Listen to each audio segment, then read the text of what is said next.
Okay, Sonny, fair to say that was emotional. Yeah, it was a beautiful moment and it was really emotional. Whew, I'm getting emotional again. Yeah,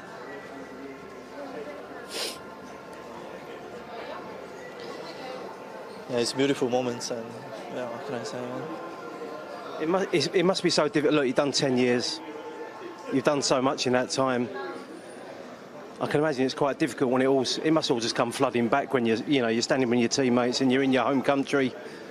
It's almost like a perfect moment, isn't it? Yeah, I think it was a perfect moment, and it was really tough, to be honest, in the last couple of weeks. But I think the moments of sharing these beautiful moments, I think is the something that I will never forget, and the something that I will always appreciate it. So from the fans, from the players, also from the gaffer, and he understood my situation, and he was always on my side and always listened to me, and then he always asked about my things, what I want to do. So yeah, I think I have a huge respect, and I'm very grateful.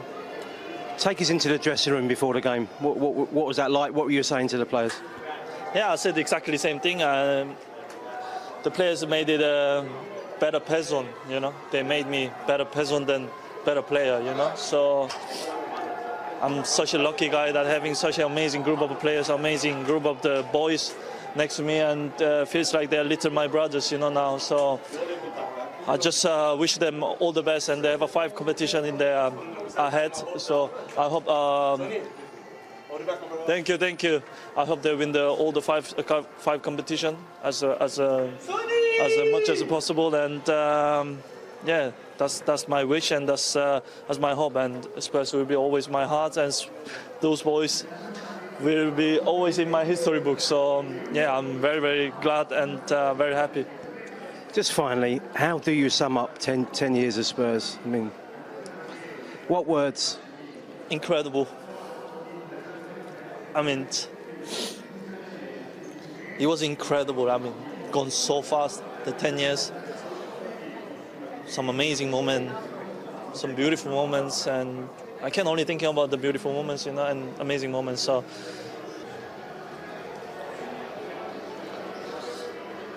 Spurs will be always in my heart, and I will cheer you, as a family member. So all the best, guys. Hello and welcome to a very emotional edition of The Last Word on Spurs.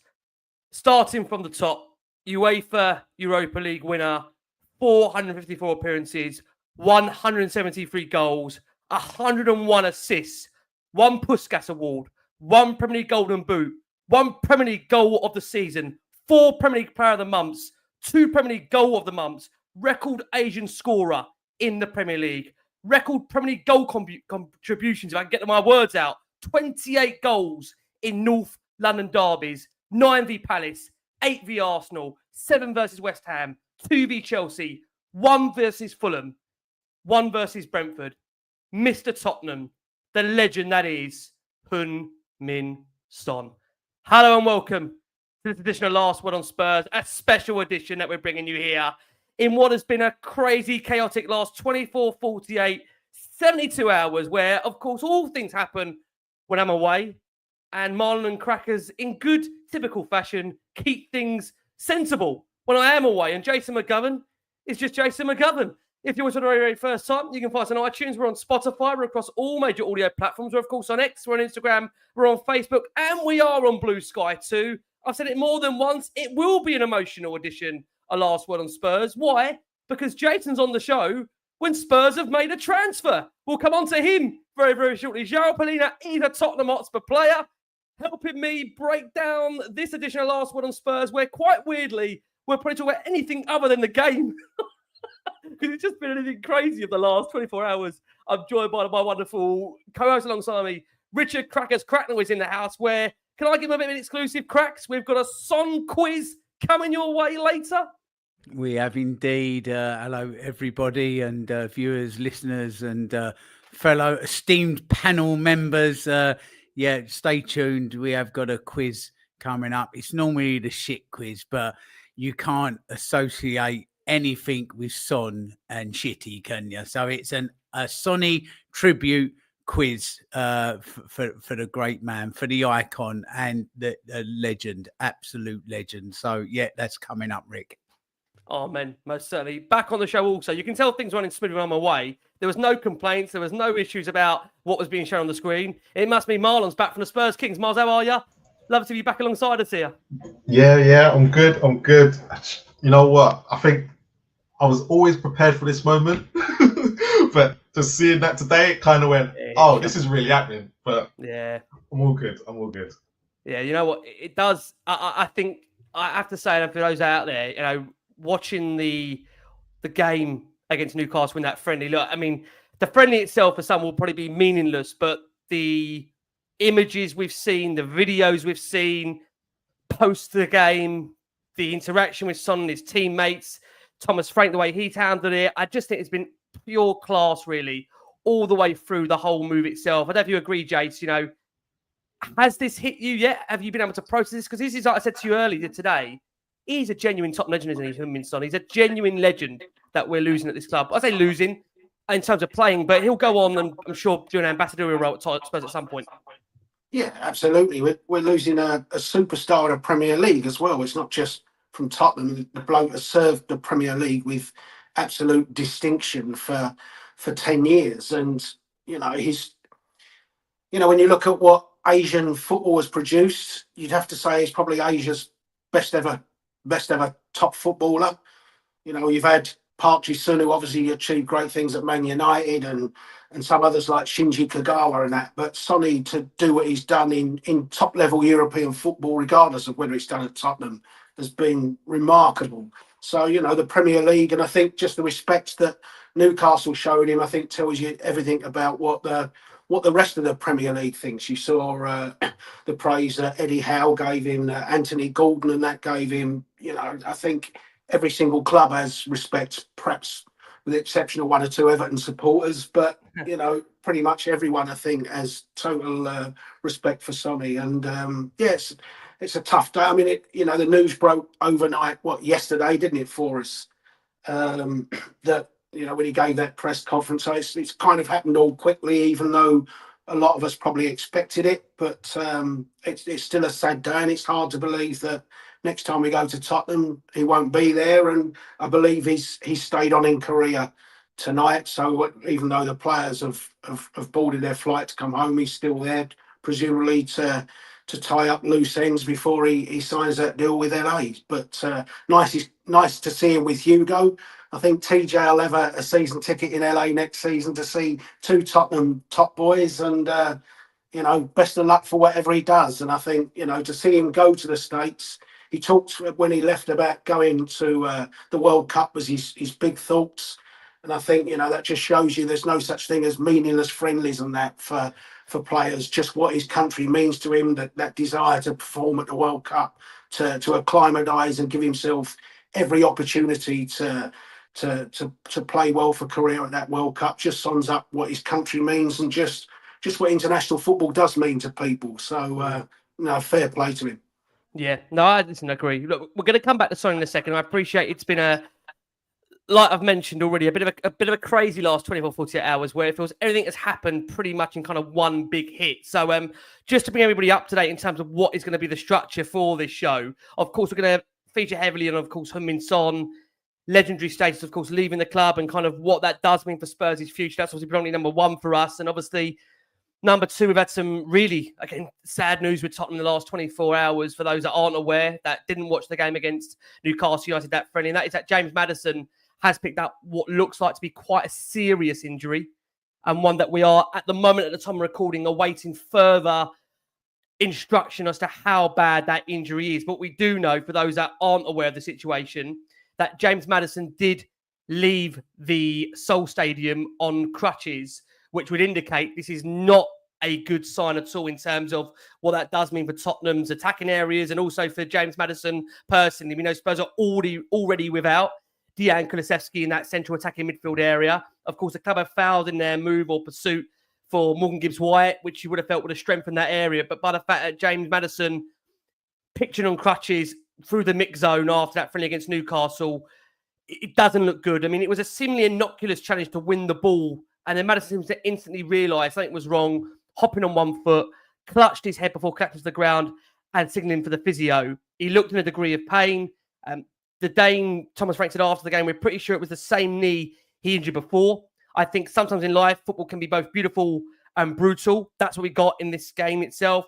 It looks like with Madders, it's a bad one. And then on the other side of things, you had Sonny with his teammates in respect with the Newcastle players as well. I mean, we'll come on to Maddison shortly, but this could be a big, big spell on the sidelines for him. And of course, Spurs do have that UEFA Super Cup game coming up very, very soon against Paris Saint-Germain on, of course, August the 13th. And then, of course, that is followed by the Premier League opener against Burnley, only, of course, 3 days later. So we are going to obviously examine just how big a blow that will be for Spurs. Potentially no James Maddison, no Dejan Kulusevski. And you would imagine that a lot of the emphasis you would hope in the Spurs camp when it comes to priority of signings will be, hopefully, that a central attacking midfielder goes to the top of their list. But what we do know is Spurs have got one of their key priority signings sorted for this transfer window.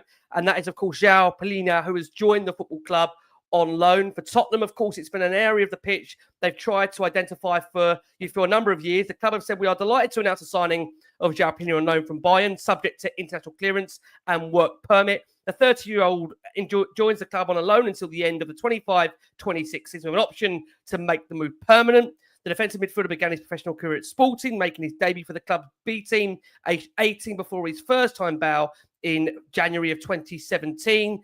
He, of course, has played in the Premier League with Fulham. He quickly became one of the most league's dominant defensive midfielders and was named Fulham's Player of the Season after his first campaign over his 2 seasons at Craven Cottage. He made 79 appearances for the West London side, scoring 8, and made more tackles than any other player in the Premier League. His consistent high-caliber displays for Fulham earned him a move to Bayern Munich. Internationally, he's made his senior debut for Portugal in 2021 and has earned 34 caps for his national side, appearing at the UEFA Euros 2020 and 2024 and the 2022 FIFA World Cup.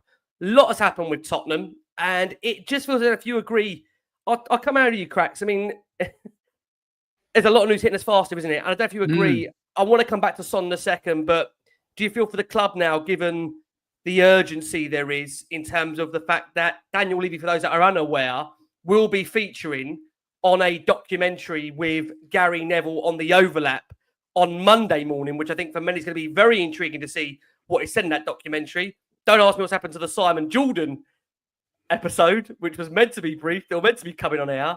Feels like it could be a very busy next few weeks for Tottenham. Is that fair to say, Cracks?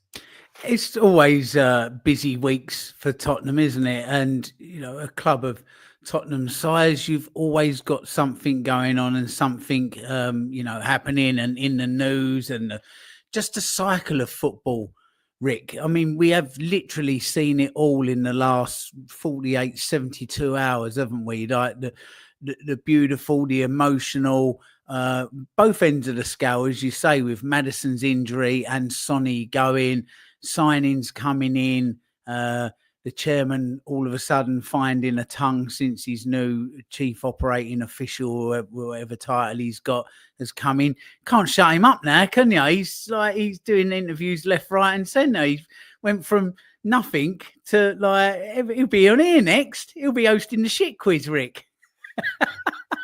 I could do a break with a 60-65 game season. That might work quite well.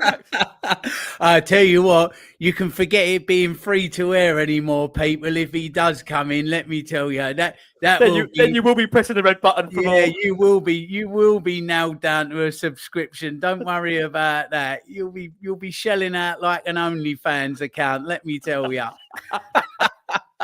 But just one other thing, Rick. Joao Palhinha, are you aware of his full name? Are everybody aware of this? I feel like are you ready? Anymore, Jason's going to fall off his chair. Give us his name before Jason cuts off. Joao Maria Lobo Alves Paredes Costa Palhinha Goncalves. There you go. 9,500 points at Scrabble. I bet the club's hoping that they're trying to do a deal with him to have his whole name across the back of his shirt. Because if you want a shirt with that on, wow, there's £1,000 right there. Honestly, I'm surprised the club. Marlon's face is like his kids have just told him they want the full name on the back of the shirt. I'm surprised the club never tried to buy Jan Vennegoor of Hesselink when he was knocking about. Do you know that? Spurs got offered Edu, although he went to Arsenal. And they went, no, 3 letters, you can forget that. Not having that. There's not enough money coming through the old coffers at the club shop. But yeah, look, he's a quality player, isn't he? But that number 10 role now, oh my days, that is one glaring hole in our squad. And the problem you've now got with Kulu injured and Maddison, which does look like a bad one, to be honest. It is literally like walking up to the used car dealers, like sort of a row of them, and them all knowing that your car is knackered. Like it's failed its MOT. It needs significant work. You're not going in now at a strong position, aren't you? So sometimes trying to be a little bit cute and clever in these transfer markets and not spending can sometimes leave you very, very exposed, because everybody now knows our need for a number 10. I don't think I'm,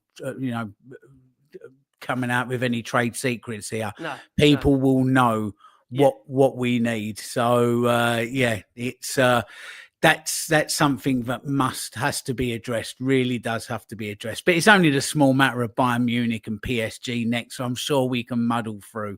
No problem whatsoever.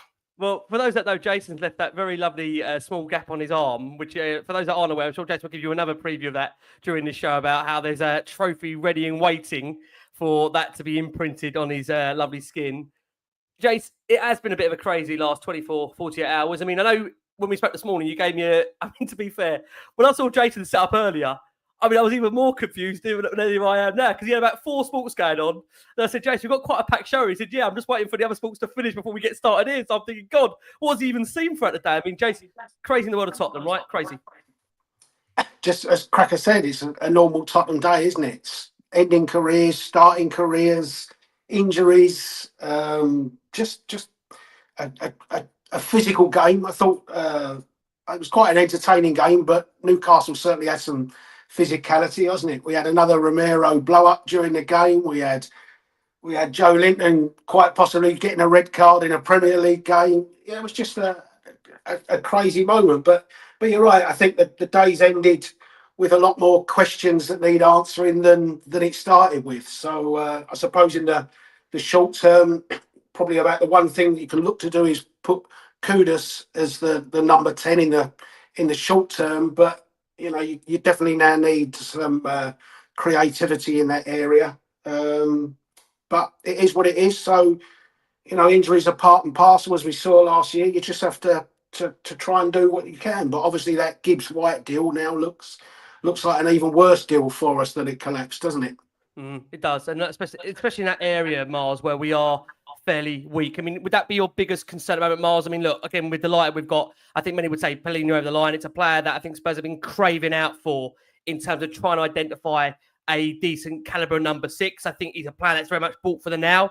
That's the one thing I have liked about the window. Spurs have actually gone and bought genuine Premier League proven players in Palhinha and Kudus so far. I know many out there screaming, yeah, but we need more. And I agree we need more. And I know, again, there's that concern that a lot of the clubs around us, or I won't say the clubs around us, because I know Jack Pittbrook was on it last week saying that Spurs need to get back to actually competing with the likes of Bournemouth, Brighton and Fulham before you can start looking at Arsenal, Man City, Man United, Liverpool and Chelsea. But I think naturally as a fan, because we have just won the Europa League and because I suppose under the Pochettino era, Miles, we're used to competing around that area and we want to get back there. I know we haven't all got the patience for it, but how big are these next few weeks to understand, Miles, really what our ambitions are going to be? How critical do you think it will be the club act fast and bring in a decent number 10 where, again, there might be a bit of a problem here, and Jason Cracknell will notice as well, we've got 60 million that everyone knows we're willing to spend on a player in that area, Miles.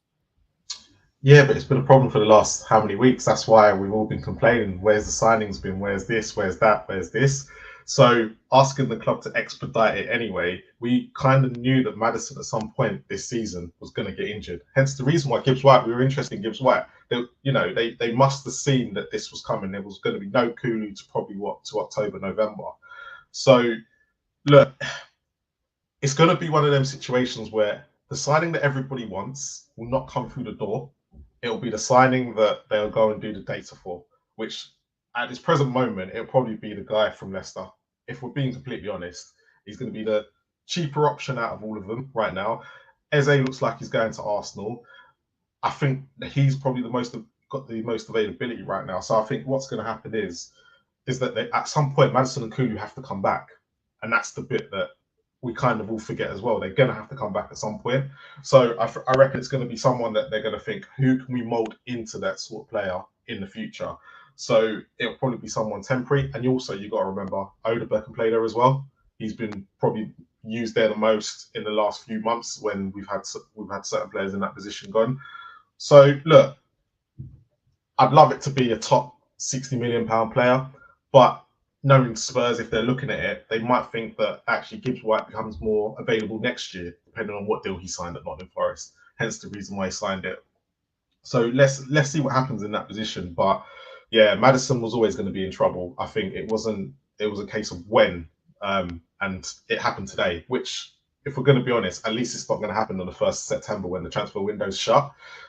So the club will have to act now. But we'll see what happens. Like Cracker said, we are now going to be going to teams and they know that we need this position badly. So the price has suddenly gone up. But this is why we asked the club to do their business a few weeks back when we weren't in this situation. And this is why some clubs act early. So, and big clubs will act early. That's the problem. Big clubs will act early. And I suppose what we've done is we've kind of waited until Liverpool, Manchester City, Arsenal, and even Manchester United to a certain degree have acted before we then go in, because it's always been the case. Then four go first, and then we'll get the best of the rest. On that point, come on, Jace, I'll bring you in there. I can see you're keen to react. Go for it, Jace. Yeah, just in fairness to that, I know what Marlon's saying, but they thought they had solved that with the 60 million for Gibbs-White, didn't they? They had done that 2 or 3 weeks ago, and that it's just broken down. But in their mind, they thought we had tackled that 3 weeks ago. So I'll just point that out. That's all. Can I ask you, Jace, on James Maddison?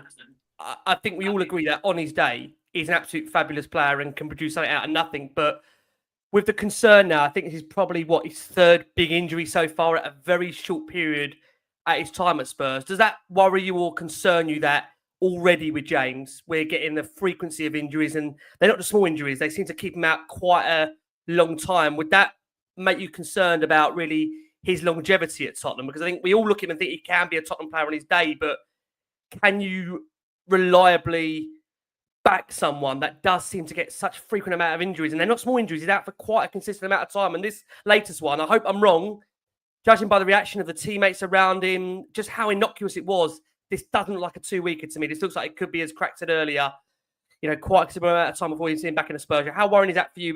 Can we rely on him in the long term, Jace? No, I don't think you can. I mean, it's not just the time that he loses to injury. It's that he's quite slow when he comes back to get back up to speed. So, if you talk about an on his day, he's great on his day. In a 38-game season, how many days does he have?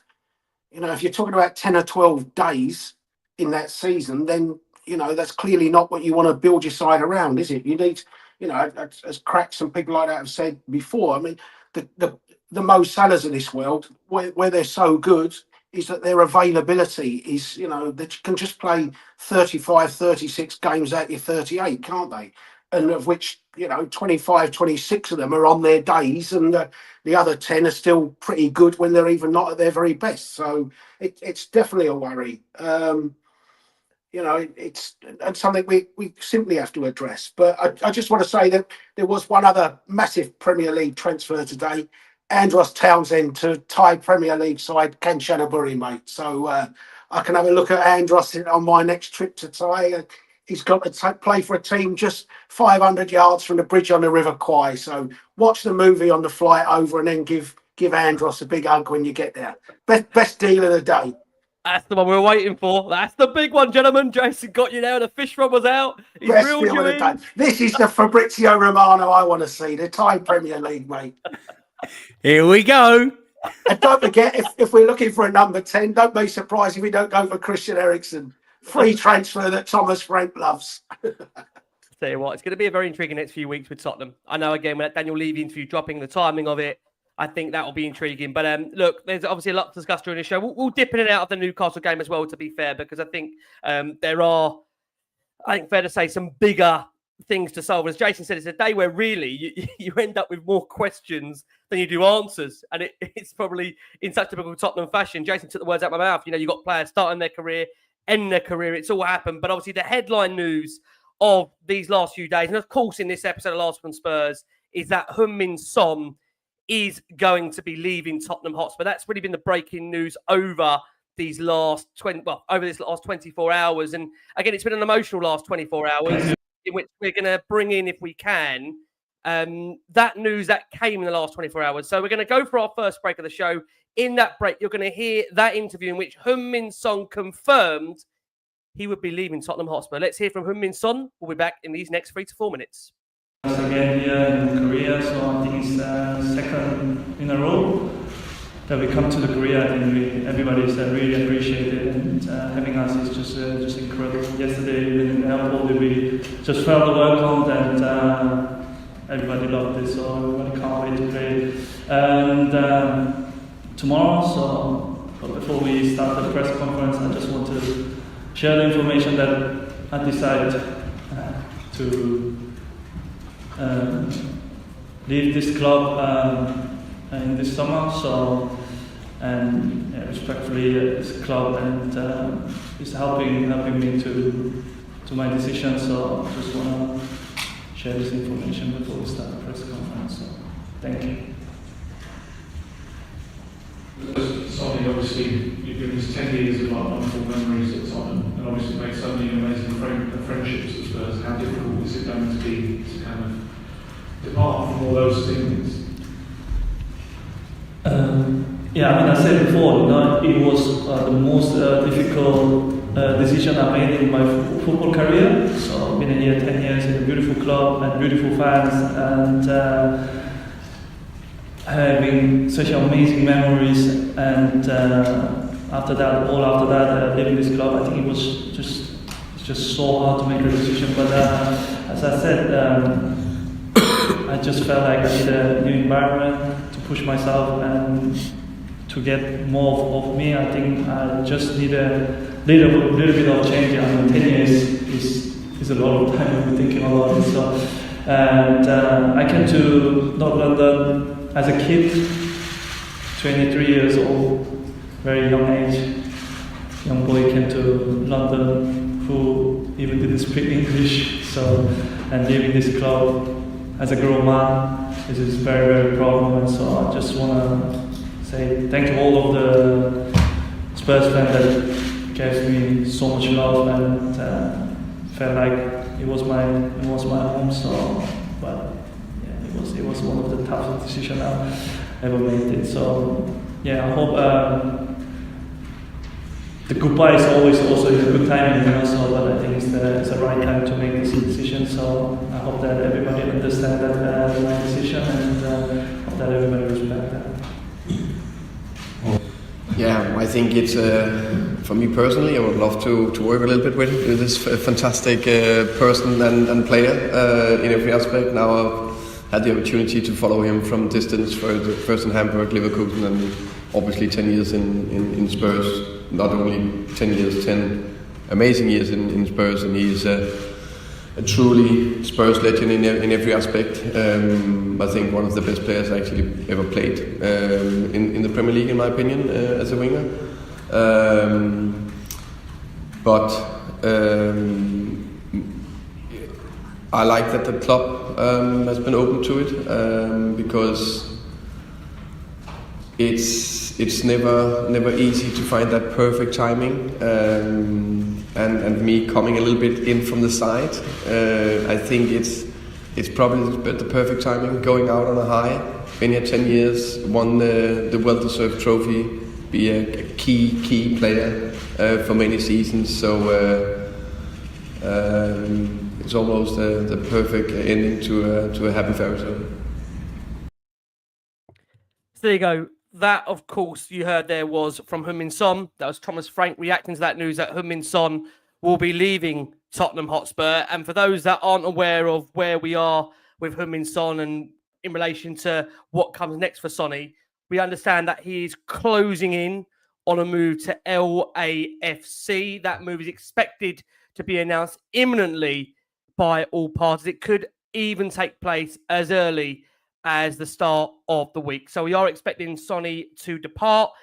We understand that this will probably have been his final game he's played for Tottenham. He is expected to stay back in Seoul for a few extra days while Spurs do return to England. As I mentioned, Son could arrive in Los Angeles as early as the start of the week, but travel plans are not finalised yet. He will automatically become a marquee player in the MLS, and Los Angeles has a thriving South Korean community, and it's understood this has played a key role in Son's thinking, as he has the ability to be in America a year before the 2026 World Cup. Son waited until all his Tottenham players and staff had left the locker room. Only after watching his teammates board the team bus did he depart and leave the stadium in his own car. In, again, what is going to be an absolute blockbuster move that will create worldwide news, because that is what Heung-Min Son is. He's a worldwide star, and there's no getting away from the fact this will have ripples across the world game. Cracks, coming over to you, because I don't know about you, Cracks, maybe it hasn't sunk in for me yet. I think Jason said it there. Maybe when we go to the lane start of the season and Son isn't there in a match day squad, will it only really, I think, starts when he hit home. Sonny's not a Tottenham player, but of course, I'm sure he'll come back in the form of an ambassadorial role, right? Oh, well, Rick, I mean, he's woven like gold thread through Spurs the last 10 years, hasn't he? It's really, when you look at Son, let's just take it for granted. And I think we have sometimes that he actually is an incredible footballer, firstly and foremostly. And then you add in the layers on top of that. He carries the hopes of a whole nation. He has that on his back. He really is Asia's Messi or Ronaldo. So you have that added into it as well. So he deals with that. He's Tottenham's captain. And the industry around Son, because of football, but it's a byproduct, the shirt sales, the travel that people make to come and see him. It's a phenomenal, he's his own industry. He really is. And yet he deals with everything just so superbly, absolutely superbly, like a real gent. You look at, I tweeted yesterday, the interview. We can't bring it on here because the mealy mouth people at TNT Sport would just completely shut us down. But when he finished the interview, I think it was with Crouchy and a couple of others after a match, and he places the microphone down two-handed, and he kind of bows, and you just see like the minutiae of him. Everything is very, very respectful, very polite.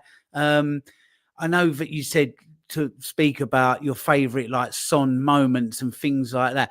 I'm going to go early with mine, Rick. Because, when we played Newport away in the Cup a good while ago, and I went down to Newport with my two lads, and the steward at Newport took pity upon us and let us actually climb over the fence, the barrier, and get onto the pitch. And the boys could go and meet the players. And Sonny was there, and my boys got a picture taken with him, and we drew down there. And at the end of it, thank you for coming all the way from London. Sorry we couldn't get the win. I mean, it's just like, this is the mark of the man. This is who he is. And look, we don't know him. We get the public perception of him, but those within the club and within football do know him. And you can just see the respect from fellow professionals. That will tell you everything about who he is and what he is. he's just been incredible. 10 years of complete and utter brilliant service to the club, both on and off the pitch. It's been phenomenal. He has been an absolute dream of a player for any club. You know, he's just fantastic. But one last thing, as he finished today and went off the pitch, the cameras panned to old man Son, who just stood there, no clapping, nothing. He was like, I bet Sonny's getting an absolute rollicking this evening. Why are you crying? Why are you crying? Stop crying. It's just, but no, listen, Sonny, if you do happen to be watching this, thank you so much. You go into that pantheon of legends at Tottenham. You are right up there with Perriman, with Hoddle, with Blanchflower and Greaves and Klinsmann and Gascoigne, a bona fide Tottenham legend and a Premier League legend. Thank you, my friend. Oh, man, honestly, Cracks, such lovely words there. Such lovely words. And, you know, we'll come on. You mentioned there, Cracks, what your favourite, I presume, Sonny moment for you. We'll come on to the goal shortly. But Miles, to bring you in, I mean, there's been a lot of, again, different reaction to Son obviously leaving the club, and a lot of different stories that have come out really in his time at Spurs. I thought one that was actually quite interesting was only one that's happened recently of last season, where, for those that aren't aware, which I thought was really intriguing, is that there was during one particular difficult period last season for Spurs, as that negativity threatened to seep into the camp as the media hammered the club for their substandard Premier League performances. Can I just say, I think I was probably part of that. I think we were probably part of that. Probably not Jason. Jason's smiling. We were probably part of that. Anyway, forgive us on that point, guys. I'll carry on, should I? On that point, Son called a meeting with the playing squad at Hotspur Way, during which he made it clear that they had all to stick together. It was seen as a real show of real leadership at an important time, and many within the squad saw it as a real defining moment last season in his captaincy, as it galvanised a beaten, battered, and injury-riddled side. Miles, what do you take away from that? Because there were, I think, certain moments last season where you did see Sonny more vocal. I know, Jace, I think you was on here after the Everton game. I know, Jace, you felt really uncomfortable at the full-time whistle where there was that kind of situation around Sonny, which I'll ask you about in a second. But Miles, what do you make of these, what we're hearing, you know, coming out in the last 24, 48 hours, and just the influence Son had on the camp overall? Well, you just have to look at everyone's reaction at the end. The players, every single one of them wanted to hug him, wanted to show their appreciation to him. But what I think was quite telling, you talk about the captaincy. I think he had a right-hand man in James Maddison when it was both of them. You could clearly see from James Maddison's tribute, if anyone's not seen it, they weren't just, you know, friends on the pitch. They were literally close off it. And I believe that it was... You can see when they were crying after the final whistle in the Europa League, it was that emotion, and you're probably going back to when that team meeting happened, that they realised it was them that had to bring that team together and make sure they got over that line. Because the way Sonny was as a captain, a lot of people questioned it. A lot of people did, especially last season. Everyone was questioning it. But you could clearly see the players have a lot of respect for him. You could clearly see everything was going, you know, just to put it in perspective, like there's so much emotion to like trying to speak about him and what he could do, but actually just seeing it on the pitch. And that Europa League final just summed it all up, summed everything about this club and everything that Sonny achieved for Tottenham Hotspur. Because when he lifted it, you could tell that the players were happy for him lifting that trophy too. They clearly got it. And actually a lot of them was kind of like, we had to do this for him, even though he didn't even start that final. And that's what we failed to forget. And you can clearly see from here, they let him have his moment because they knew what it meant. So he was a great captain for the last 2 years under unfortunate circumstances with a manager that kind of a lot of us did kind of, you know, hammer. But I don't think he was in it by himself. I think Romero probably had a little bit part to play, but I think him and Maddison together, you can clearly see there was a bond, which then went on to the playing squad. So fair play to him. Fair play to both of them. I agree on that. It's quite interesting. I mean, Sam, bless you, Sam. Thanks for your donation. Honestly, this feels like a breakup. Never been this sad over a footballer. Going to miss him so much. And do you know what's quite interesting about that, Jason? I was thinking about this actually earlier in the car on the way back from it. Can I say I was in Cornwall for 3-4 days. I know it probably wouldn't like it. I seem to pick up the colour in very different places in terms of summer. I'm very, very lucky for that. It must be where Jason gets all that time over in time. I mean, that's why it's translating. But I was thinking about this in a kind of way up. Jace, you know, some of our best players, they've also left under quite acrimonious circumstances, haven't they? When you think about, you know, Berbatov, the Modric, Robbie Keane at the time to Liverpool, then he came back. You know, there's been a lot of high-profile players that we've loved and we've adored and that have left under quite... I mean, even Kane, for example. I mean, listen, I think many understood Kane leaving for Bayern, but even that didn't go down 100% well with the Spurs fan base. But this one, I don't know if you agree, I think this one does hit a little bit differently because of the way in which he's leaving is in a way of acceptance where it just feels like it's been played out so right. Would you agree? Yeah, I think so. It's just everything about it is the perfect time, isn't it? He achieved that the holy grail with that trophy. I think you could see even a couple of times today when the old Sonny would have got past his man and he didn't quite get past him with that burst of pace. That you know, everything's aligned, and you know, I suspect it was, but I really hope that it was totally and only his decision.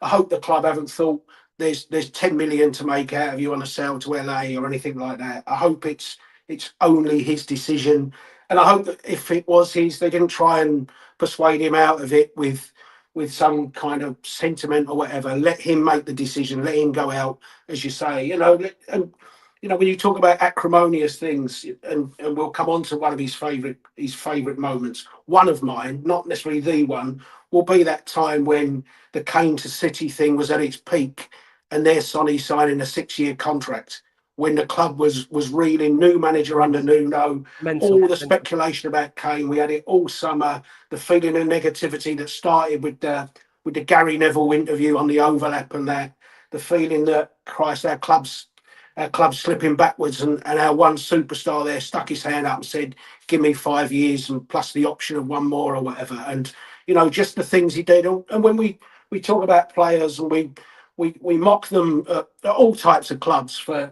kissing the badge, and yet they don't really care. Sonny's one who definitely cared about that badge. He gave his all for Tottenham time and time again. And even last year in that hard period, I think, you know, he was obviously playing in a lot of pain and discomfort, which almost saw him miss that Europa League final. And he probably wasn't even fit at the time and had to sit along on the sideline. So, you know, he put his body, heart and soul into Tottenham Hotspur, and you can't ask for anything more from a player than to do that. Yeah, I agree. I mean, you know, there's obviously been a lot of different players that have put out messages on there, which I can come on to. I mean, can I just say, there's so many messages for Sonny. You know, you can just tell how much someone is loved in the dressing room when I think you've seen pretty much most of the dressing room that have come out to pay tribute to either working with him, learning from him, studying with him, you know, just these things. And it just shows you kind of the mark that he had on a lot of the players that are there. And obviously one is Ben Davies. We're going to hear from Ben very, very shortly on this show. But what's quite interesting, I think the way, I don't know if you agree, Miles, the way Thomas Frank has handled it to me has been really, really classy. It can't be easy when you're coming in to a dressing room when there is quite big dominant figures in there.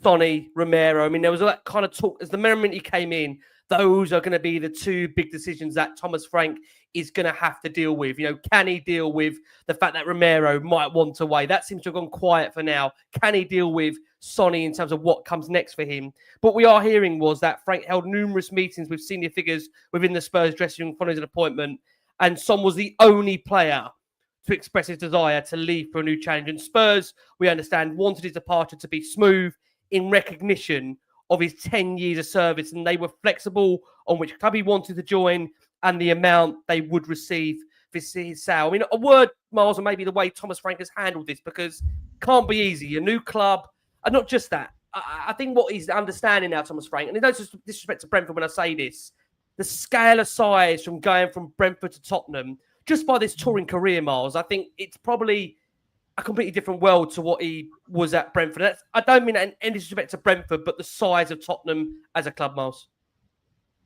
The only thing I'd say to that is Ange had to go through the same thing with Kane that whole summer. Yeah. So for me, and everyone said at the time, actually, Ange handled it very well, and Tottenham kind of last minute, week before the thing, sold Kane. But with this one, I think where the club have made the mistake with Kane and what happened and everything that happened after that, I think Thomas Frank has handled it exactly how I would expect a manager to handle it. you know, he's dealt with the Romero situation. He's obviously dealt with Matt because he's probably spoken to Maddison as well regarding the injuries as well. So what's going to happen over the next year? So if Sonny has a desire to leave, I think at the end of the day, it's not Thomas's Frank to go, yeah, I want to keep you another season. I want to do this. I want to do that. It's probably just down to the club to go, look, this is the situation with Sonny. He probably wants to not stay. It's time that we kind of go out and get a replacement for him. So they would have probably all had those conversations. To be honest, they probably had those conversations when Frank was appointed. So he probably knew that this was coming. And they just basically said he's got to be here until the career date, and then we'll leave after that. Because I think this has all been in the pipeline for weeks. So I think we said, like, when the beginning of the pre-season, this was always going to be the game he had to stay until, and that was and as true to form, it's the game he's leaving on. So the only way that you could have made this more perfect is if it was Bayern Munich playing today with Harry Kane and not Newcastle. I know Trippier was there as well, and Trippier was loving it all, because obviously Trippier spent time with him at Spurs. But if it could have just been Harry, it would have just been the perfect moment and the perfect send-off. But let's see what happens. Yeah, no, I do agree on that. I think it'll be intriguing. I've got a funny feeling, I might be wrong, I've got a funny feeling we might end up in America in pre-season next season. I've just got a funny feeling we probably will end up there, you know, with Tottenham, and the fact that Sonny will have an opportunity to play against Tottenham, which might be weird. Rick, can I just jump in? I mean, another consideration here as well.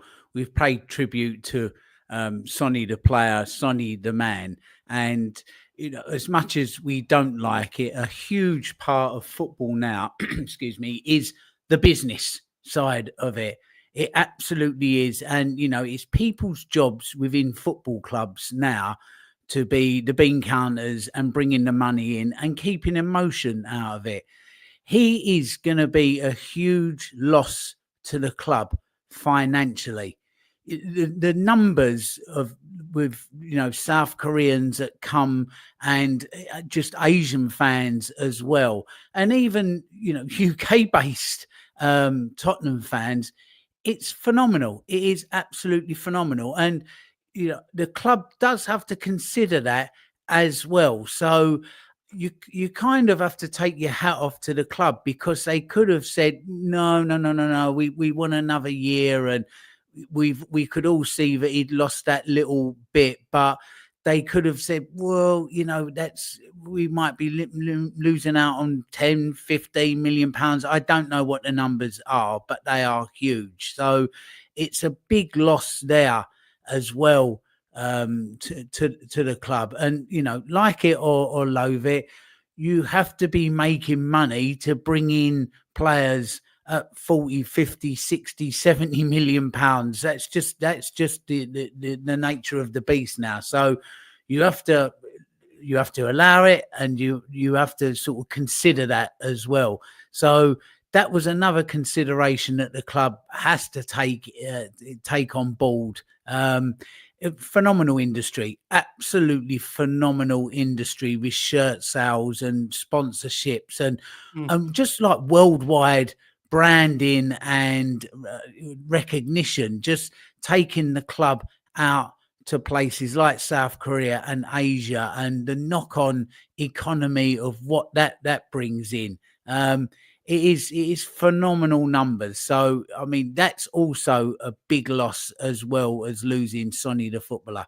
Yeah, you know, it's important on that point, Jason. I always come to you, Jace, for the Asian perspective, for somebody that has got deep roots in Asia. And I think you more than anyone, because of how many times you're out there, bless you, in terms of Asia and understanding what Sonny means to the fans out there.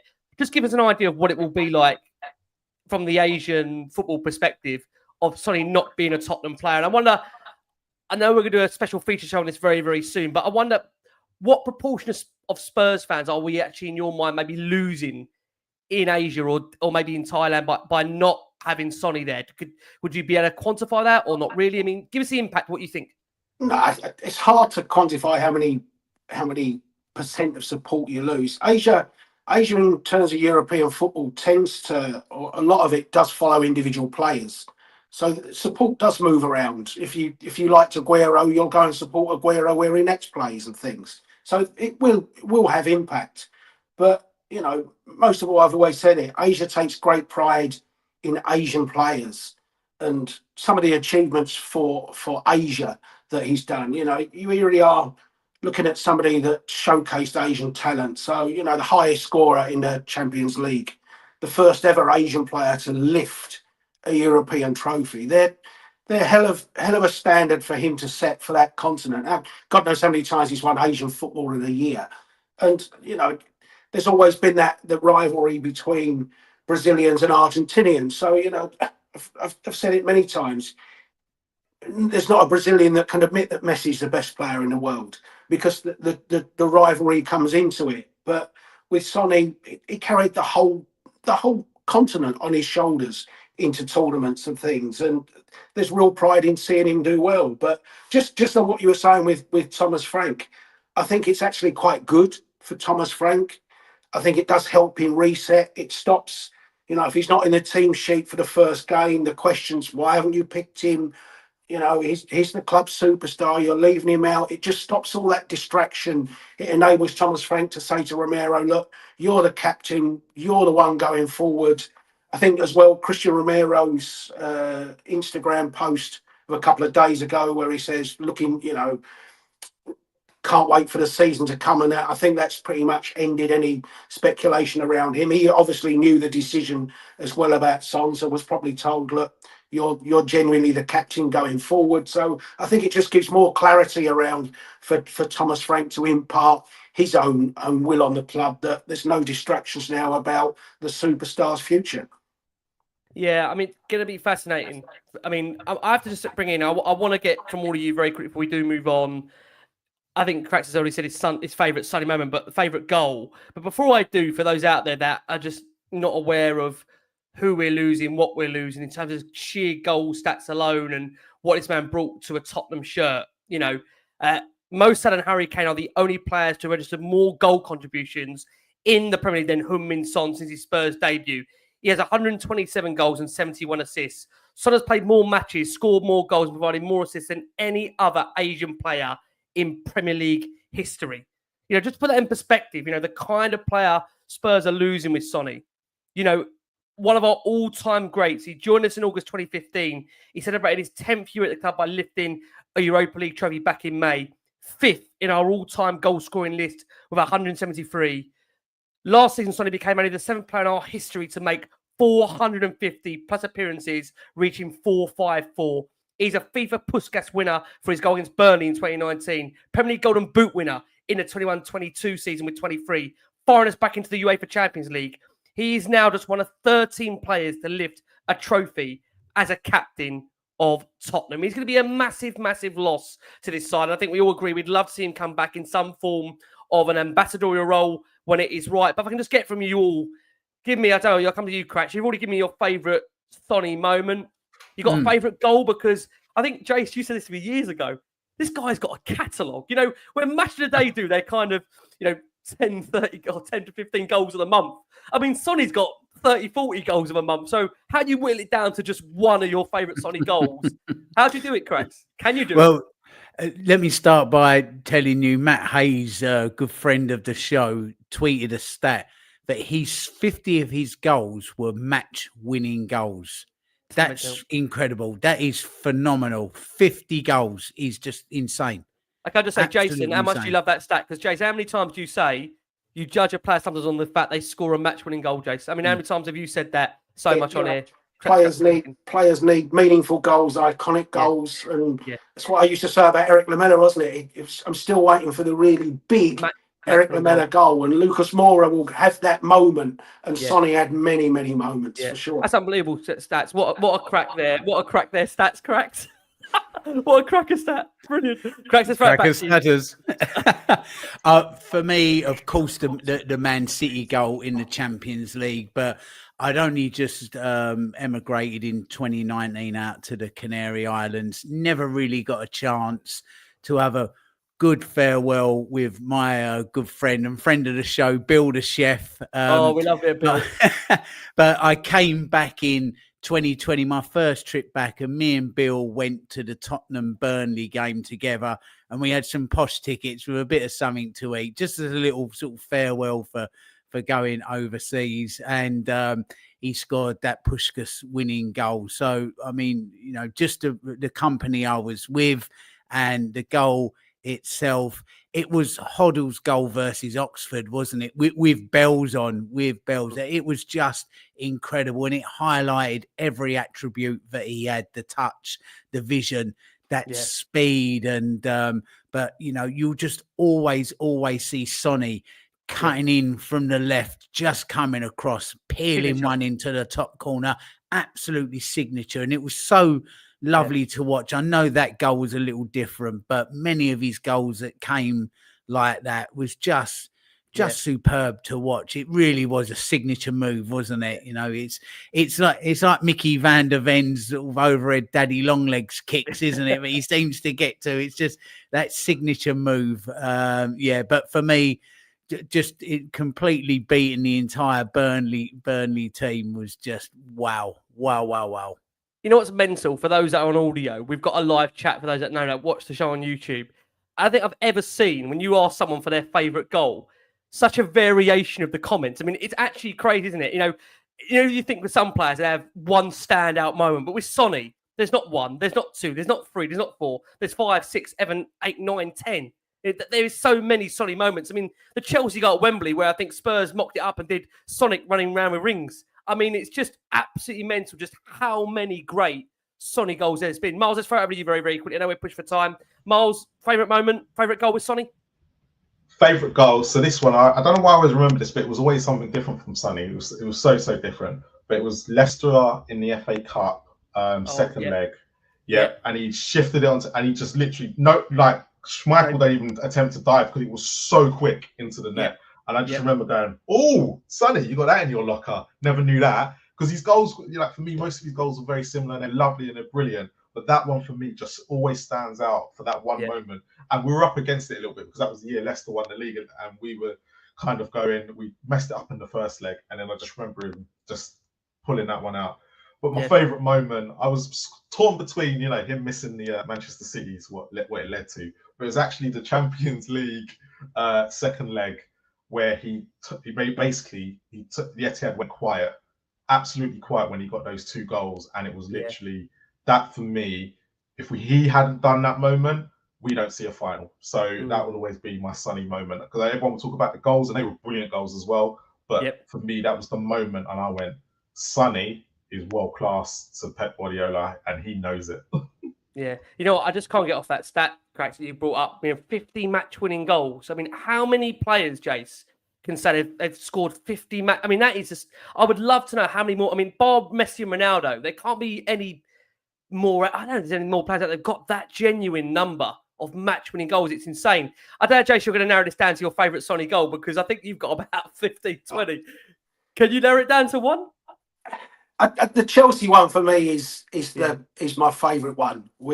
I still think David Luiz is still running for that tube down Wembley Way, isn't he? He's just a brilliant goal, the pace and everything. But I think two of the others that everyone remembers, the iconic Arsenal one, everyone remembers the Puskás one.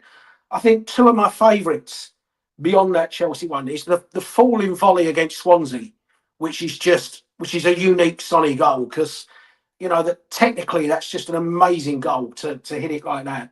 And then the first of 2 at Middlesbrough, where he goes to the byline, beats about 4 players against the byline, can't do it, comes all the way back, beats them all the second time, cuts across the box and then whips one in. And it's just, I think it was Victor Valdez in goal, who was a top keeper for Middlesbrough. Well. He literally just stands and watches it, can do absolutely nothing about it. So, and the one against City in the Champions League at home, that give us a 1-0 lead. But I think his moments, I loved him scoring at Burnley when the camera caught him looking at Kane, talking about the assist. Was it you, Harry? With just that look of love for Harry on his face.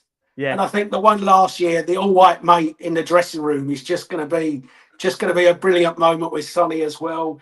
And just that looking at the camera against City. Do you know who I am? After Pep had called us the Harry Kane team. So moments like that, just brilliant. And by God, did he score some goals against City as well? Yeah. I thought that compilation, which I'm sure Spurs aren't stupid, They'll make a few quid out of that. They're going to roll that out soon, aren't they? You know, the Sonny compilation, Jason. I was going to say the back heel at Watford. Yeah. You know, just in the dying seconds. That's a forgotten goal. Amazing goals. There's so many. It's honestly, genuinely so many, which I'm sure Spurs will roll out a compilation on because so many special goals. We are working on bringing you a very, very special Heung-Min show. Is someone very special around Sonny in these last 8-9 years. So we're bringing you more on that when that does drop because, that's going to be a very, very intriguing show. One to keep an eye on for sure. We'll keep you posted on that. But look, we're going to go for our next break of the show. Let's hear from somebody that has been, I know I can't believe this, we're going to bring it into the show. He's been with Sonny really throughout the whole journey during his time at Spurs, which is actually quite remarkable when you think about the fact that there's not been too many players that can say they've been with Sonny throughout the whole journey, but one has in Ben Davies. We are just trying to get that interview over to you because obviously for Ben, that has spent a huge amount of time with Sonny. That in itself really is remarkable because you don't have many players that stay at a club for over 10 years with a teammate where Ben has really seen it all with him. And I don't know if you actually, before I bring that interview, I don't know if you caught that interview. I think Ali sat down with Ben Davies and sometimes, I don't know if you agree, Jess. I think players like Ben Davies sometimes get, a bit of an unfair rep. You always laugh when we call him 6 out of 10, Ben. You're thinking, what a hypocritical bastard you are. Just put your hands up and say you're guilty yourself, mate. Just you know. But I think for the wider, I understand Spurs fans that would also feel, after 10 years, maybe with all due respect for what Ben can bring to the table now, maybe would like him to be part of the coaching staff and we bring in somebody in that area that is good enough to compete with Destiny Udogie. But there's no doubt about it that you can see the togetherness of that squad and someone like Ben that has shared that journey with him, Jace. Yeah, I think that's Ben Davies' highlight, isn't it? We know what an utter professional he is and the standards that he sets. And you talk to anyone at Tottenham, they'll talk in glowing terms about Ben Davies. The flip side of that will be, in Ben's time, I think we've played 4 cup finals and he's not started one of them, has he? I don't think so. I don't know if he started the Man City League Cup final, but so that kind of shows you as well Ben's impact on the club, that he's never quite been the man that we pin our hopes on. Yeah, well, listen, we are going to go for that final break of the show. Let's hear from Ben Davies, who gives a glowing tribute to Heung-Min Son. Okay, with Ben in Seoul. Let's start with the game. Probably exactly what you want. Another really hard test. I mean, that could have been a Premier League game there. The competitiveness of it.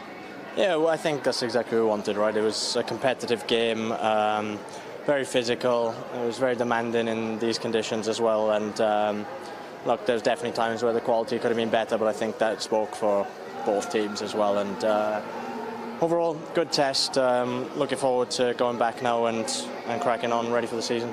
Look, this is about getting things right, though, isn't it? Tweaks, bigger changes.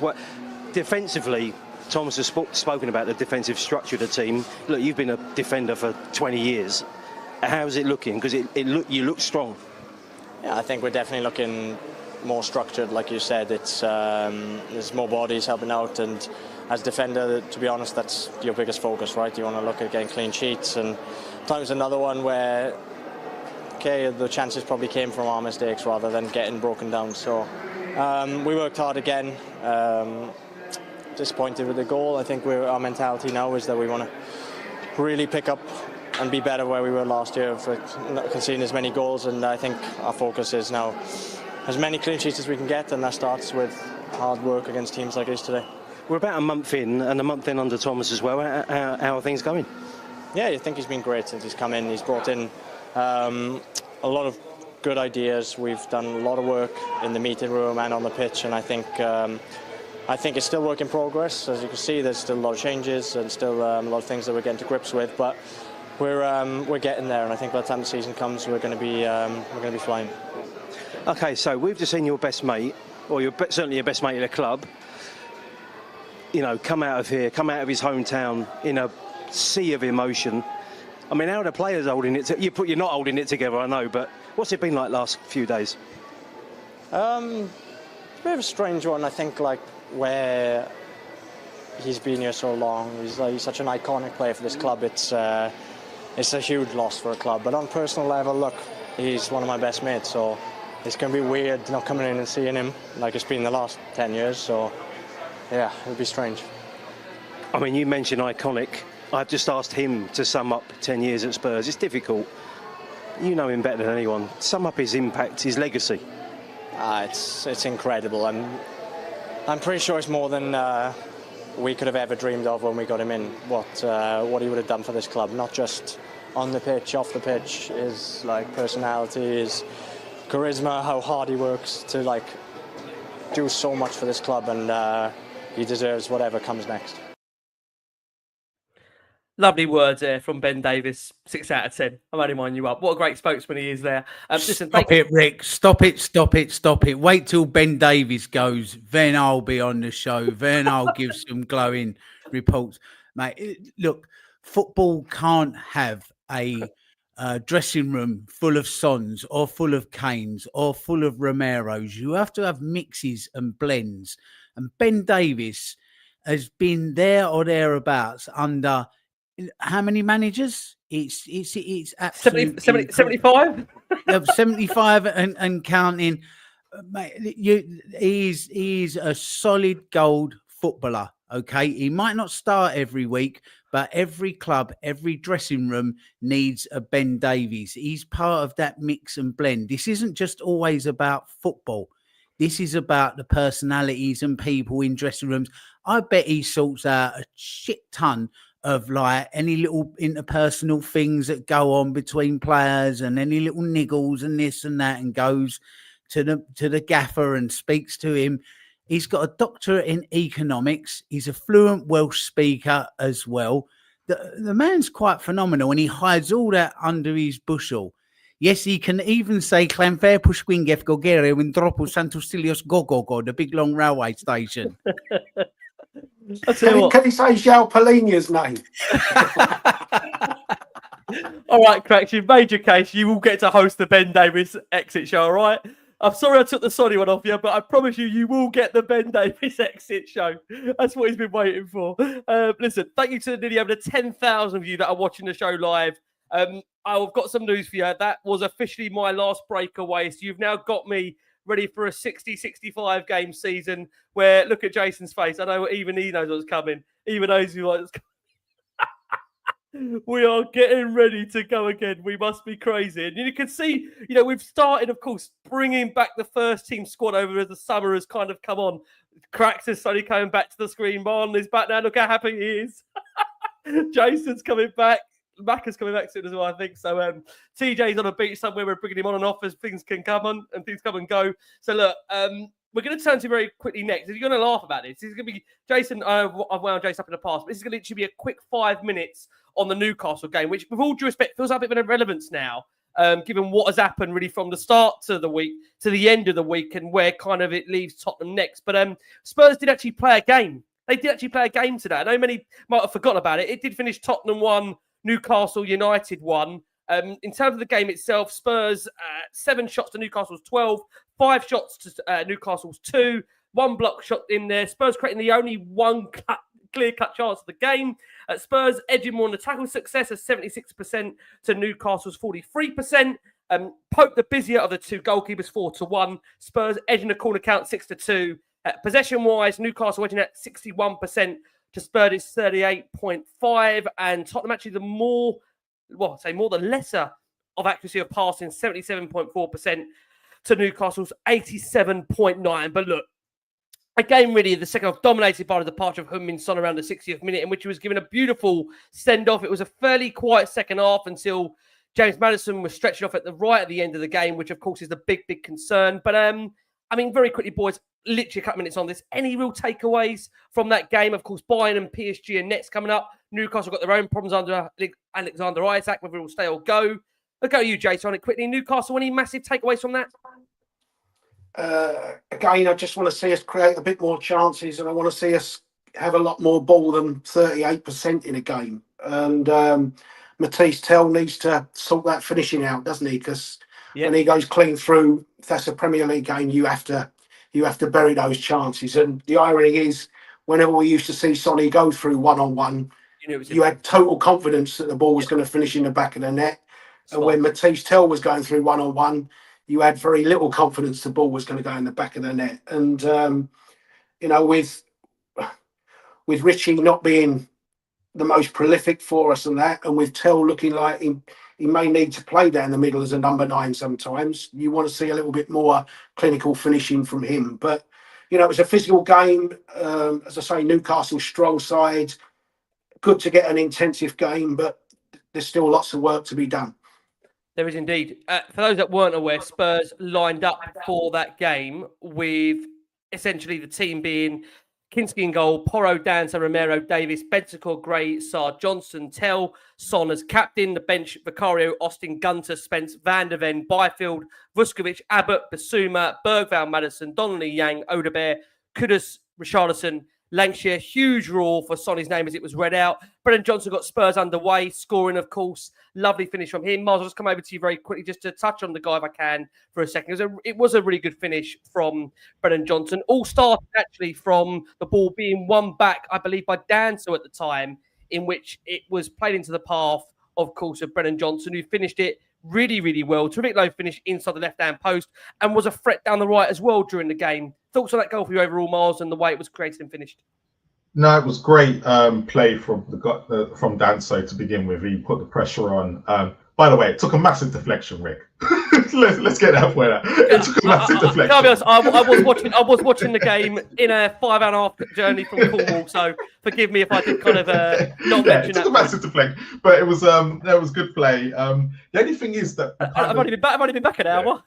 Yeah, we kind of let Newcastle get back into the game after that, and we kind of took the pressure on, but then we kind of slowly started to feed our way back into it. I've been a big critic of him like for the last year on Last Word on Spurs, but I'm going to say it today. Well done, Archie Gray, today. I thought he actually had a very, very good game. And that's coming from me, of all people. So I'm going to give him credit where credit is due. I thought he played the role really well today. He was in the right position at the right time, and he just seemed to do everything that was needed. But I want to see more in his right role, Marlon, isn't it? Yeah. So I just want to see more in that role now and see where. But at least he was playing where he was bought to play. Yeah. And that's the first time that I've seen him in that role and gone, actually, let's see this on a more regular basis. So give credit where credit's due. The goal was not Kinski's fault, as people have been seeing on social media. It was so the goal. Newcastle's goal was absolutely brilliant. The way he's ferociously put that in the net. I think it went through Porro's legs. But can I say, Miles, you're saying it's not his fault, but I just think as a goalkeeper, I just don't think you can be beaten at your near post. So I'll get Crackers take on it from the goalkeeper's unit. Do you not agree, Miles? No, because it was sit so hard, and where his position was, you're not expecting it to go through Porro's legs, because Porro should have it covered. And where he was based as a goalkeeper is exactly where I would have been. And I play goal myself, and it was sit so hard. If it was one of those piddly shots that were gone in, I'd have gone, you got to save that. But it was hit at such an angle, and from Harvey Barnes, I don't think people realise how well Harvey Barnes took that shot. But what's more interesting in the biggest scheme of things is Vicario didn't see a minute. So are we about to see a goalkeeper change for the rest of the season? Is Kinski going to be more suited to Frank than Vicario? So I was quite surprised Vicario didn't come on. Jason's disagreed with my listeners and all. Before I go to Jace, Crack's coming on there for that goal for me, because whilst I appreciate Marlon's take on it, I just think Crack's, as a goalkeeper, maybe Miles, it's a shot maybe that he's not expecting, but I just think as a goalkeeper, you don't want to be in your near post. What's your take on that? Do you know what? I think that's a bit of a tired old trope sometimes, that you can't get beat on your near post as a keeper. You absolutely can get beat on your near post. If somebody's hit one hard enough and accurate enough, then that's very, very difficult to save. I mean, even with Tell's miss, you say, well, he's got to score there. But you've got to score past one of the best goalkeepers at one-on-ones. I'm lucky enough to know one of Pope's early coaches that's now down at Dorking Wanderers, Dean Lightwood. And Tom's my lad's been over there and trained with them a few times. And Dean says, he's got some, because Tom spoke with him about Pope. He has some weaknesses with his kicking. All keepers have got little weaknesses and tells that they're not quite that good at. Very, very few do everything excellently. But when it comes to one-on-ones, then Pope is probably one of the best in the business. So, of course, if you've got a great player, but if you've also got a great goalkeeper, they can win you games as well. If you went back and watched quite a lot of Champions League finals, you will see that goalkeepers have actually won a lot of those finals just with some of the incredible saves that they've made, like Neuer. And so you can get beat on your front post. I think the trouble you've got is most of the voices in football and punditry is outfield. And outfield and goalkeeper is apples and pears. It really is. They are just completely different. So, you know, on a Sunday afternoon when you've plumped up the cushions and you're watching the mayor of Manchester, Gary Neville, telling you about this one and that one, should have saved this one and that one, that sometimes that's not the case because Gary Neville's never played in goal. So he can't offer that perspective. So, there's a lot of noise and things that are said around goalkeepers that are just complete myths. They really are myths made up by outfield players. Rick, not having it. Goalkeepers Union.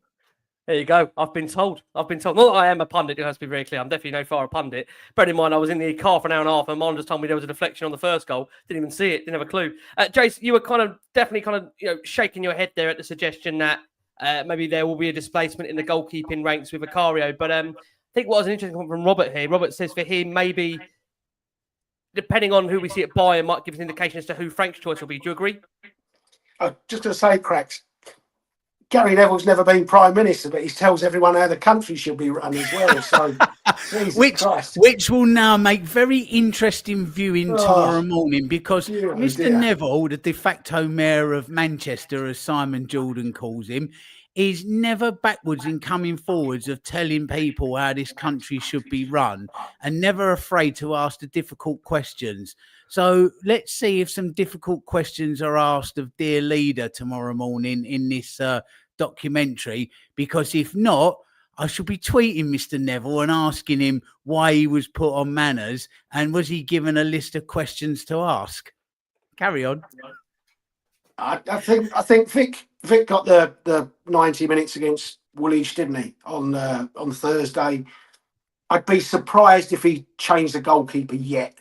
I haven't seen enough of Kinski to put him in front of Vicario yet. I think Vicario's character and his importance in the dressing room, I think, still puts him in there.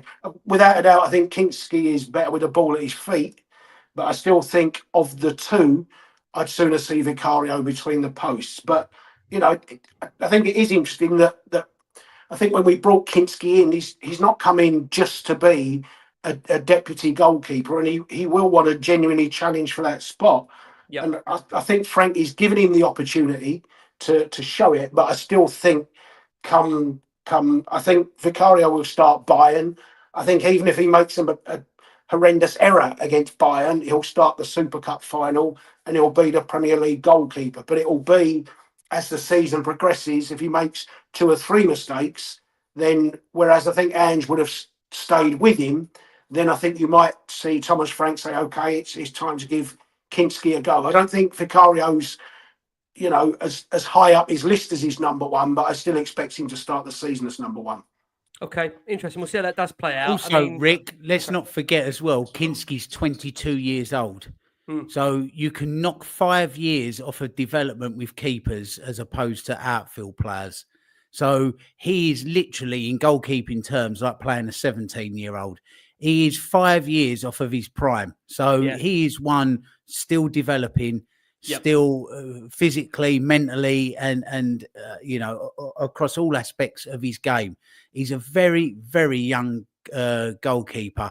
It's only really the lad at Brighton, whose name I forget now, the Dutch goalkeeper. I think he's like 21, 22 years old.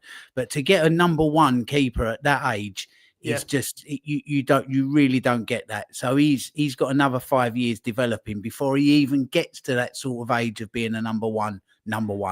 Yeah, I think as well, Rick. Just on that as well, with his, we know that Frank talks about no dickheads policy.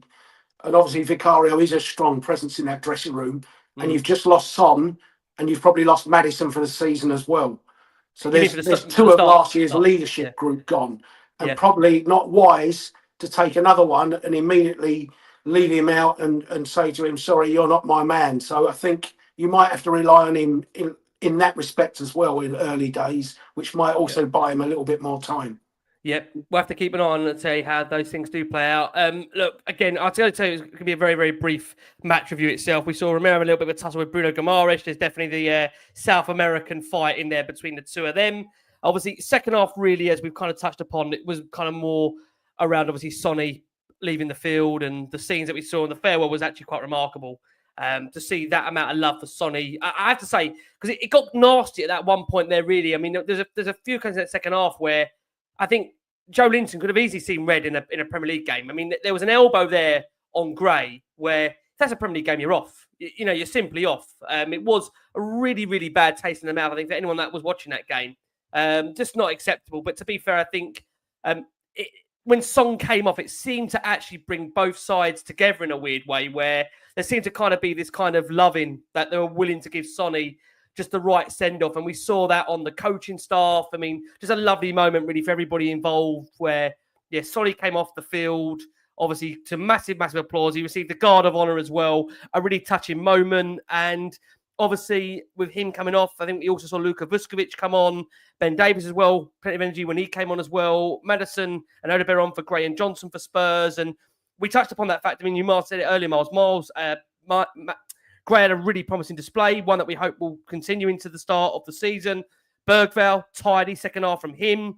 Jed Spence, he got up and down as much as he could in the flank.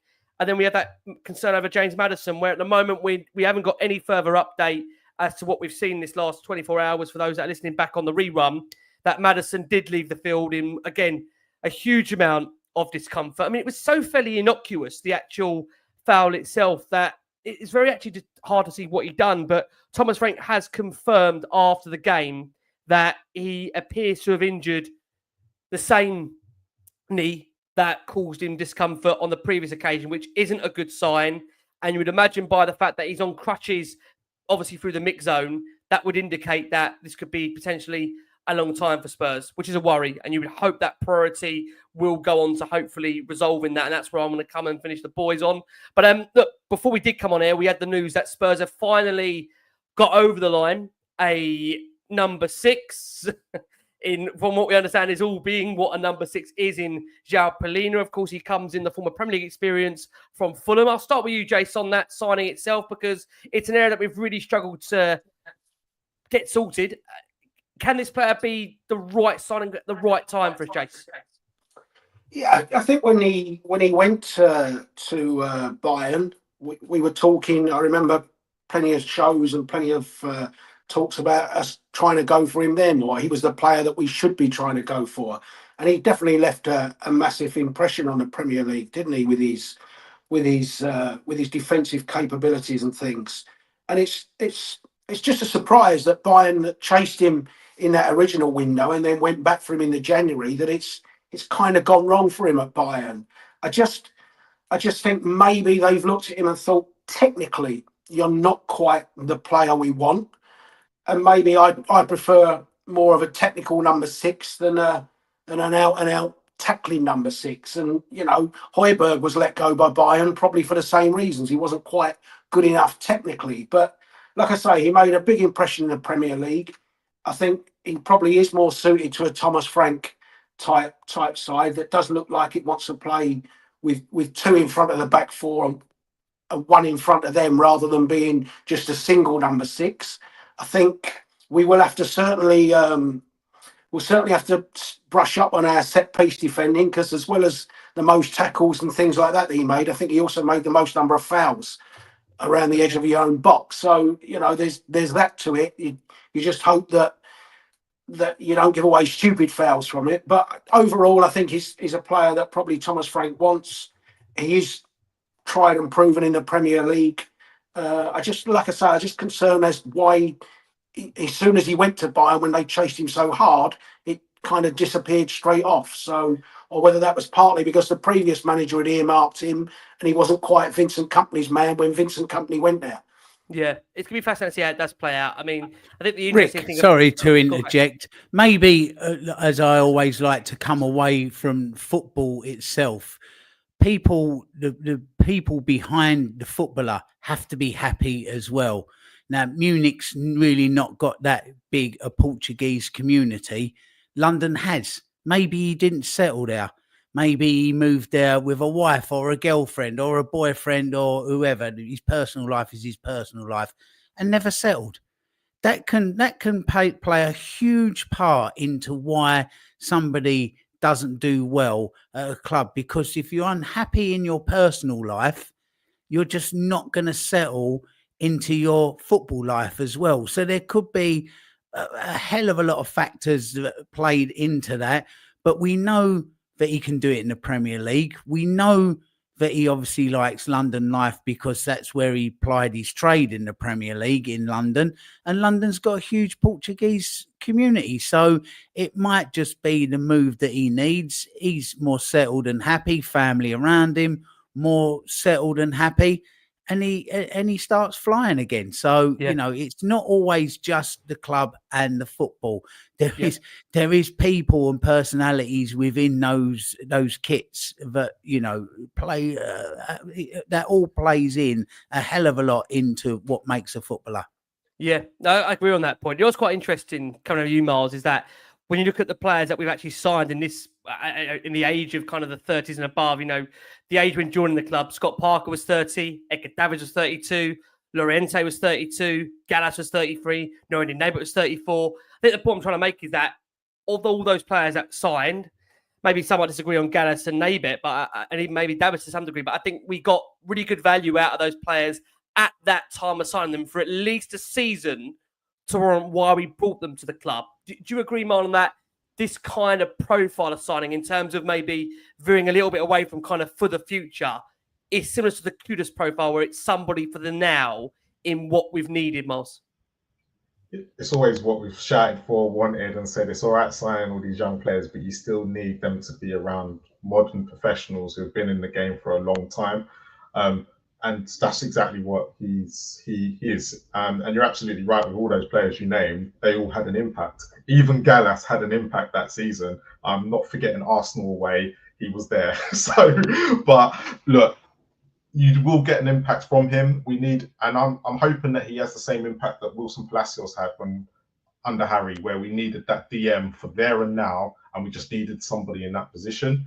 So it's a great signing. It's a signing we need. And I think he will do well for Frank. And to be honest, he's probably a signing that someone else needed last year. But look, we are here now. And we've got, at least now, we can start to look at the vital positions in the forward line now, because that seems to be where the major issue is. Yep. So we've got that defensive stability covered. So let's move on to the next one. Yeah, well, on that point of the next one, that's probably where I want to close the show on that point, because Jace, you've not hidden away about the fact of the Super Cup final and the fact that you've always felt Spurs have got a genuine chance of winning that competition. I know you've wanted from Frank maybe an attitude of showing that we can also win it, you know, because I think, you know, we had those conversations about a week or so ago when he's had certain challenging aspects in press conferences where we want to talk like the Tottenham manager, right? And that's not to say he's done anything massively wrong or he's made any major missteps, but obviously, you know, it's recognising that we want Spurs to be a club that are going to, as he has said, and as the board have said it from their perspective, fight on all four fronts, which I find fascinating, really, because, you know, when have we ever really been able to truly fight on all four fronts? But Frank has said actually in an interview with BN Sport that the lesson I want to learn, well, he said the lesson I want to learn is that we won, when he's asked in reference to the Super Cup final. He says the game will be about winning. No doubt about that. The learning from that game will be one thing: win. If for whatever reason we shouldn't win, then we will learn from it.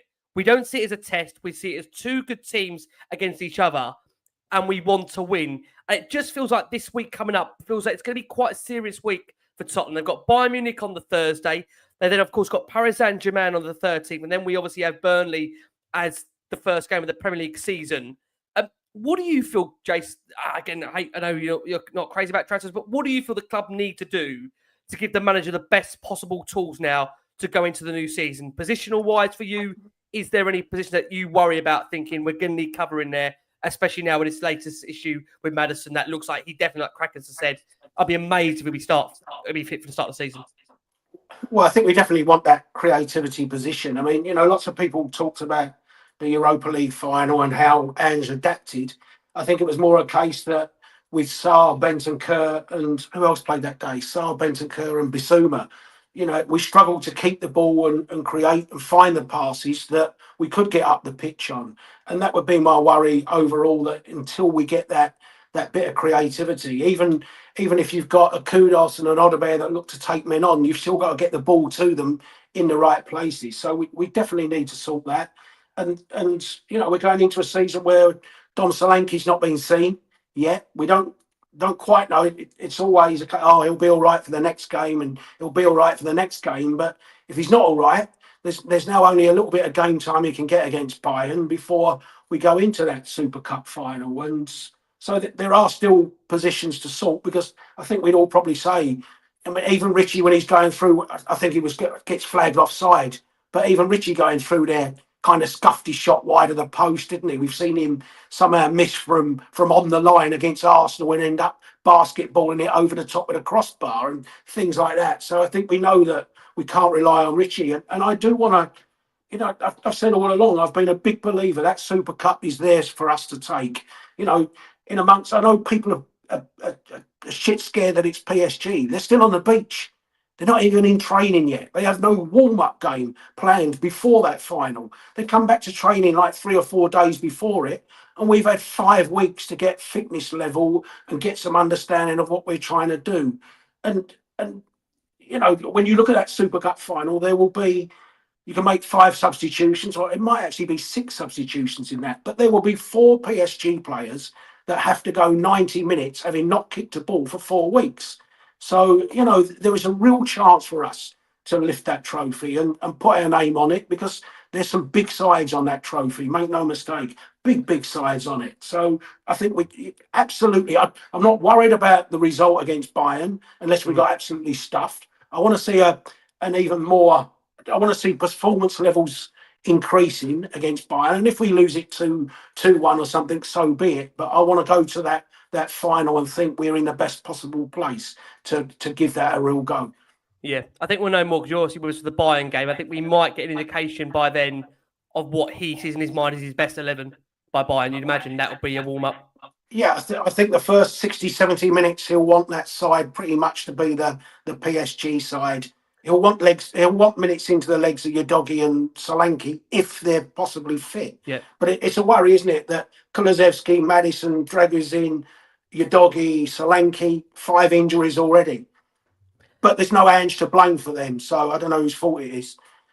Right, we're going to very quickly go to, if we can, Jason and Miles very quickly, to give me very quickly, just in one answer, what their priorities are for the rest of the window. Then we're going to go to Cracks to close us with the Son quiz. So we're going to do that very quickly. We'll go to Miles, and then Cracks can actually go into the quiz. We're going to give us his answer at the same time. Miles, quickly for you, positional wise, what do we need to do between now, end of the window, with these games coming up very, very fast? I was always concerned we need another striker. I think we do. I think Richarlison needs to go, and I think we need someone to back up Solanke. But especially after today, we definitely need a number 10. Number 10 being the priority. Okay, fine. I feel like now. I thought there, because I asked Cracks has had to go and find the notes now. Fuck, he's remembered the quiz. Shit, what are we going to do? They're here. They're ready. In all that moment, when Cracks, for those listeners on audio, Cracks went for a second. He closed the camera. And I'm thinking, God, he's now scrambling for the quiz master questions. I just went off air for a vape. I just don't like vaping on air. At least I'm honest. I thought, shit, I've thrown him right under a bus here, Cracks. No smoke, kids. Cracks, quickly for you before you roll us into the quiz. What are the priorities for you now, positional wise? Priorities. It has to. It's number 10, isn't it? It is number absolutely. 10. Yeah, it is a number 10. Defense looks pretty good now. So yeah, we just got to have somebody up top, and I think Bayern Munich have got a fairly good bloke that plays up top for them. Maybe we could do a deal there. Bloody hell, yeah. Wouldn't be bad. We normally always buy from clubs that have also done us favours or have got issues in the past financially wise. Maybe that will work for us. Maybe that's another one of us taking advantage of the FP. Who knows? Right, we're going to hand over, if I can, to who is. Can I say he does this, kind of on the regs. I'm just here turning up, just kind of winging this. But this man does it with all professionals in the room. So let's hand over to who is the main host, the quiz master. Richard Cracknell's going to take us away with the Son quiz that we're going to try and do very, very quickly because Miles Blessman's got an early start, as have I, but this is going to be special. Over to you, Cracks, for what is a special quiz. I've got an early start. I've got to get to the Oval tomorrow for the last 35 runs. Oh, sorry. Jason's got to fit in the underwater volleyball and the soot juggling contest after this. That's Cracks, over to you. All right. Thank you very much, everybody. The quiz this evening is absolutely sensational. Okay, so I've got you. See what I did there? I've got you 5 questions. I think there's one true or false, some nearest the pin. So here we go. Question. This is open to all the panel and in the comments as well, which have been brilliant Are we saying it's the contributors versus the audience? Is that what we're saying as well? Yeah, that's it. Yeah, all work together. So just to confirm, are we coming in on the answer straight away? Is that the plan? You can come in straight away. Yeah, because we have nothing but honest viewers that say I got that in the comments as well, and we'll take your word for it. So, in honour of the legend that is Heung-Min Son. Absolutely sensational. Question 1 for you. Okay, so Son was determined to be a success in Germany and knew that he had to learn the language when he moved there. But what cartoon did he watch in German to help him learn the language? What cartoon? Have a guess. The Simpsons. No, but you're close. Rugrats. Family Guy. No. Would you like a clue? No. Look at the comments coming through as well. I don't know if you can see these cracks. Comments are coming through as well. Oh, well done, Jason. SpongeBob SquarePants. He watched 1-0 to Jason, or as it's known in Germany, SpongeBob Schwammkopf. Well done. One to Jason. You can keep your own. I'm keeping it on the comments. So if the comments beat Jason, go for it. All right. Okay. This is the nearest to pin. Okay. So Sonny was exempt from full military service due to winning gold at the 2018 Asian Games. He did, however, do 3 weeks mandatory training. Done his full military service, three weeks of them. Now, there's a couple of pictures of him doing field training with a military hard hat on. I don't know what the actual proper name for that is. Okay, 2 of them. There's 2 different pictures with 2 different numbers on them. Nearest the pin is the winner. What 3-digit number did he have on his military hat? There's 2 numbers to pick from. 747. 747 says Jace. Okay. I'll say 318. 318 for Rick. Marlon. 456. 456. It's not Squid Games, it's military service. I thought they could. Well, in the comments so far, King Hoddle's the closest with 101. Well done, Rick, with 318 because he had either 136 or 139 on his hat. I'll take that. Well done. So it's 110 and an honorary point for King Hoddle as well. Question 3. Don't worry, there's only a couple more left. Son revealed a while ago that one of his favourite songs is a song called Happy by the Korean pop band Day 6. Okay. Hengbuskada is the Korean word for happy. Is that true or false? Hengbuskada. Is that true or false? Is that the Korean word for happy? What say you, Ricky Sachs? I'm going to say true. True. Okay. Jason? I'll go false. False. Only because Rick went true. Yeah. Okay. False. True, false. It is True. Well done, Ricky. Oh, thank you very much. 2-1-0. Well done. All right. Okay. Another one nearest the pin for you. Son's match-worn Europa League winning shirt recently went up for auction. Oh my God. And it's sold for how much in pounds? Okay. That's only just, it was bought by a South Korean private buyer at auction. How much in that there UK sterling pounds did it sell for? Marlon, come on, first guess. 225. 225, 225,000.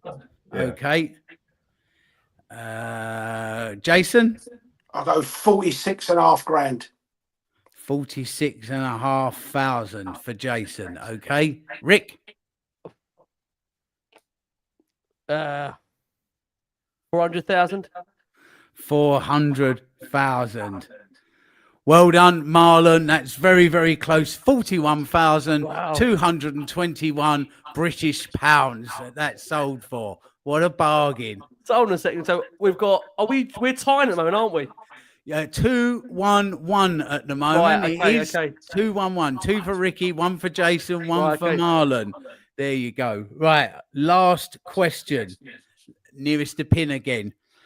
The average number of South Koreans that attend a Tottenham home game is... Oh, my God. Wow. This is average.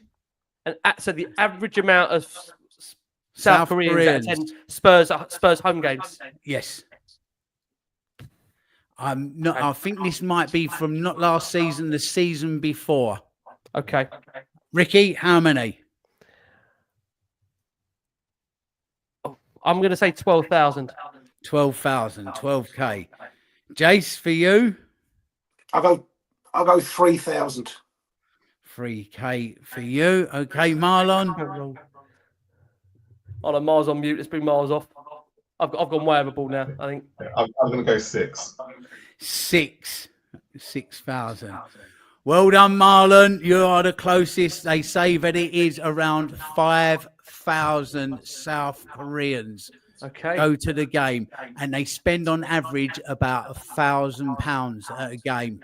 That's big, big, big numbers. That, ladies and gents, is the power of Sonny. The absolute power. Unbelievable. His own industry. He's going to be a real miss. Well done. So that was 2 for you, Rick, 2 for you, Marlon, 1 for you, Jason. I've got no tiebreaker because everyone's fed up of this quiz, wants to go home to bed or to cricket or to watch the volleyball. Thank you very much. Good night.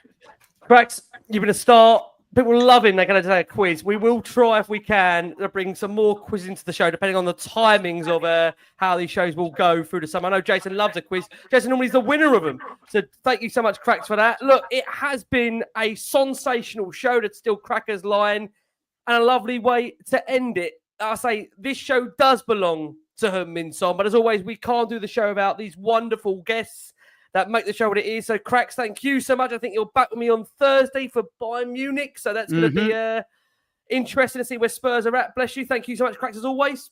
Thank you. Went on to mute. Sorry about that. No, thank you, Rick. And good to see all the chaps again. Well done to Marlon that held my hand through the last show as well. As I furiously paddled, he was the calm man, bringing us all the ones and twos and all the graphics, and of course everybody in the comments again as well. Yeah. Always brilliant. Yeah, agree. I'm glad, Cracks, you went on there and you didn't mute when you went, thanks someone for holding my hand. You didn't end it there, because that could have been a very interesting story where that went next. But in true last one of Spurs fashion, we maybe nearly kept you guessing. But Cracks, you're a dumb. We'll see you again on Thursday. That's going to come around fast. Miles, thank you so much. Bless you, mate. Really appreciate it. It's a lot going to happen in these next few weeks, right? And we'll be with them every step of the way. Miles, thank you so much. Spurs Kings TV. Miles, anything coming up? Want to give us a mention on there? I presume you guys are just getting going again, right, from your perspective, against ahead of a busy time.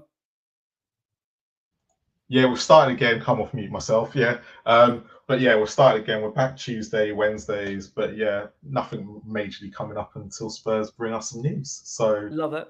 All well. But yeah, and always back on air as per usual. As per usual. Jace, thank you, mate. We're going to see you, Jace, for Bayern on Thursday. And Jace, I think you actually are heading off, Jace, aren't you? After you are going off to Paris PSG. Well, I say where is the final? Yeah, I'm there I'll be there in Udinese for the Super Cup, going out on the Monday, having the week out there. So anyone wants to come and say hello and buy me a beer. Love that. Fantastic. Well, look, we are going to close you with the Sonny interview in what's been a really emotional show, I think, in certain degrees. So again, we've said about Sonny what he means to us as fans, and I'm sure there's going to be a lot of tributes paid over these next few days as Son's move to, of course, LAFC is going to be confirmed. But that reminder for those that, again, don't realise who we're losing in Sonny. A UEFA Europa League winner, appearances 454, goals 173, 101 assists for the football club, 1 Puskas Award, 1 Golden Boot, 1 Premier League goal of the season, 4 Premier League Player of the Month, 2 Premier League goal of the months, record Asian scorer in the Premier League as well. A special player, Mr. Tottenham, the legend, is Heung-Min Son, who will be closing this show accordingly for our watching audience. Again, look, the guy gave everything during his time at Spurs. We're going to wish him all the best. From us all here, please keep safe, keep well, and as always, come on, you Spurs.